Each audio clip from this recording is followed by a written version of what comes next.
Assalamualaikum warahmatullahi wabarakatuh. Perkenalkan, kami dari kelompok 9 akan mempresentasikan hasil diskusi kami tentang blockchain, technology for sustainable supply chains, a comprehensive review and future prospect. Dan dengan nama saya Misbahul Mutakin, NIM 187241037. Dengan saya Faisal Akbar dengan NIM 187241107.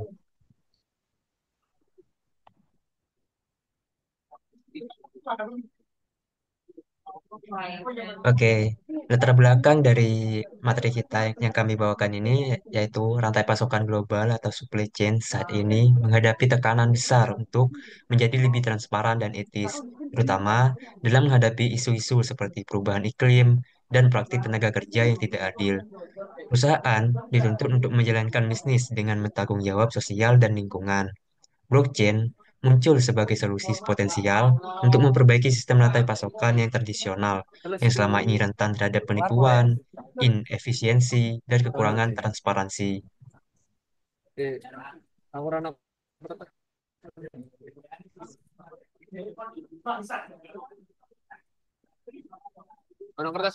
Selanjutnya, eh, studi kasus yang kami ambil ini memiliki tujuan penelitian. Di antaranya satu, melakukan tinjauan pustaka menyeluruh terkait blockchain, menyeluruh mengenai penggunaan blockchain dalam manajemen rantai pasokan berkelanjutan.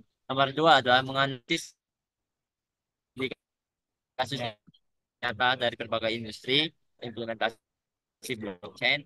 Yang keempat adalah mengeksplorasi prospek masa depan terkait integrasi blockchain dengan teknologi lain untuk berkelanjutan. Oke, untuk signifikansi studi ini, penelitian ini berkontribusi penting bagi akademisi dan praktisi karena memberikan pemahaman komprehensif mengenai keterkaitan blockchain dan praktik berkelanjutannya. Kemudian menawarkan juga referensi praktis bagi industri yang ingin mengadopsi teknologi baru ini, juga menjadi dasar dalam merancang kebijakan dan kebijakan yang berkelanjutan yang berbasis teknologi.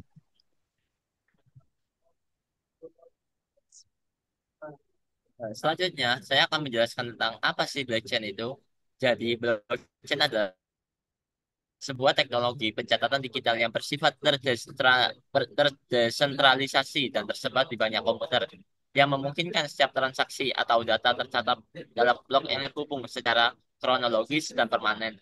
Setiap blok terverifikasi oleh jaringan melalui mekanisme konsensus, sehingga data yang tercatat tidak dapat diubah, immutable, dan transparan bagi semua pihak yang memiliki akses. Awalnya, Bitcoin ini banyak digunakan untuk mendukung mata uang kripto seperti Bitcoin.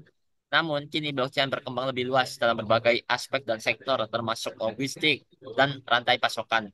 Karena kemampuannya dalam meningkatkan efisiensi, akuntabilitas antar pengguna melalui fitur-fitur seperti platform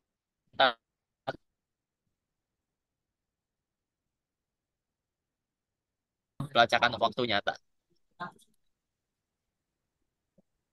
Kemudian, transparansi dan traceability dari blockchain ini sendiri.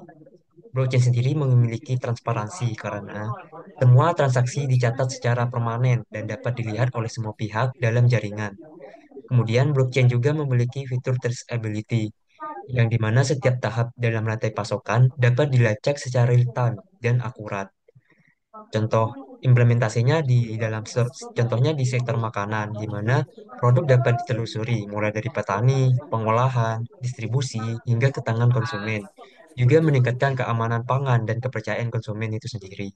Juga contoh kasus lainnya seperti industri fashion, yang di mana konsumen dapat menelusuri asal bahannya, hingga lokasi produksi, serta proses manufakturnya. Hal ini mendorong transparansi dan praktik produksi yang lebih etis. Selanjutnya, saya akan menjelaskan tentang apa itu desentralisasi dan keamanan. Adalah tidak ada satu pihak yang mengendalikan seluruh sistem, sehingga data tidak mudah dimanipulasi. Yang artinya, data ini disebarkan dalam bentuk blok-blok atau node-node, tidak terpusat dalam satu database atau satu pusat. sentralisasi. Yang kedua adalah keamanan. Dalam blockchain ini, setiap komputer atau node dalam jaringan penyimpan salinan data yang sama. Jadi, jika satu rusak atau diserang, data tetap aman karena adanya salinan data yang sama. Yang ketiga adalah tahan terhadap kecurangan. Karena semua perubahan harus disetujui oleh banyak pihak, pemalsuan data menjadi sangat sulit. Nah, selanjutnya kita memasuki studi kasus dari blockchain ini. Yang pertama itu di industri pangan. Dalam industri ini, blockchain dapat melacak makanan dari petani hingga konsumen untuk menjamin keaslian produk organik dan keamanan pangannya. Kemudian contoh lainnya di industri fashion.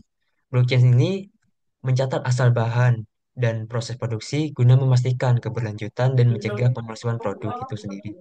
Juga yang contoh lainnya seperti industri elektronik. Blockchain ini menelusuri asal logam dan bahan baku untuk memastikan bahan baku tersebut diperoleh dari sumber yang etis dan legal. Kemudian, contoh lainnya dalam industri farmasi. Blockchain berguna untuk memantau distribusi obat guna mencegah peredaran obat palsu dan meningkatkan kepercayaan konsumen.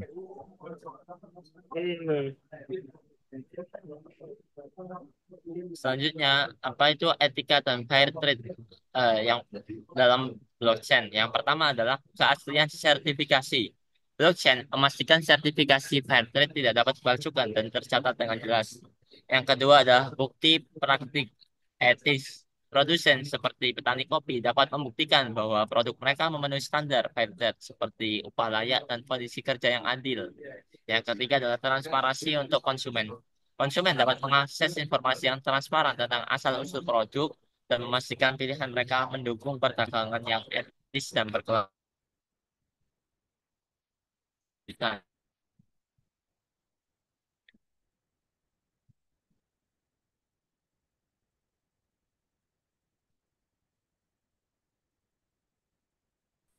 Yang keempat adalah mendukung praktik bisnis bertanggung jawab.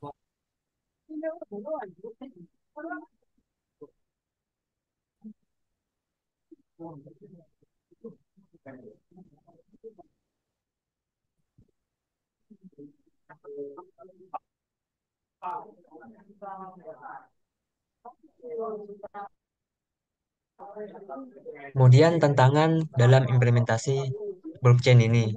Ada beberapa kendala utama dalam penerapan blockchain. Yang pertama itu skalabilitasnya. Transaksi besar membutuhkan kapasitas tinggi. Kemudian ada juga interoperabilitas, yang dimana perlu mengintegrasikan dengan sistem lama. Juga biaya dan kompleksitas awal implementasi masih menjadi hambatan. Tantangan-tantangan ini perlu diatasi agar blockchain bisa diadopsi secara luas dalam rantai pasokan global.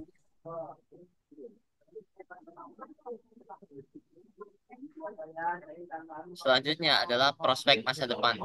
Blockchain dapat dikombinasikan dengan teknologi lain untuk menciptakan sistem yang lebih canggih, seperti integrasi blockchain dalam Internet of Things atau IoT untuk pemantauan yang lebih real time. Yang kedua, dalam smart contracts generasi lanjut yang bertujuan untuk mengotomatisasi sebuah keputusan. Yang ketiga adalah konsensus hijau atau untuk mengurangi jejak karbon dari teknologi blockchain.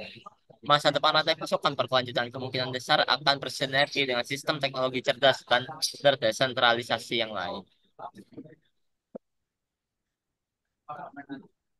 Kemudian metode penelitian dari artikel ilmiah ini, penelitian ini menggunakan metode kualitatif dengan pendekatan seperti tinjauan literatur dari berbagai jurnal, buku, dan artikel akademik. Juga menggunakan pendekatan studi kasus dari sektor makanan, fashion, farmasi, dan juga elektronik. Kemudian pendekatan lain seperti analisis tematik dan komparatif untuk mengidentifikasi pola dan tren. Penelitian ini berdasarkan pada sumber-sumber terpercaya dan pendekatan sistematis untuk memastikan validitasnya. Eh, yang terakhir adalah penjelasan tentang PPT kita adalah kesimpulan. Jadi, apa kesimpulan dari kita adalah blockchain memiliki potensi besar untuk merevolusi rantai pasokan menjadi lebih berkelanjutan, transparan, dan etis. Namun, Keberhasilan implementasinya sangat bergantung pada kesiapan teknologi, dukungan kebijakan, dan kolaborasi lintas sektor. Penelitian ini memberikan fondasi kuat bagi para pelaku industri dan penelitian untuk menjelajahi lebih lanjut tentang peluang dan tantangan integrasi blockchain dalam praktik berkelanjutan. Yang terakhir ada referensi yang kita ambil dari jurnal ResearchGate. Oke, demikian presentasi yang dapat kami sampaikan. Apabila salah kata, kami mohon maaf yang sebesar-besarnya. Wassalamualaikum warahmatullahi wabarakatuh.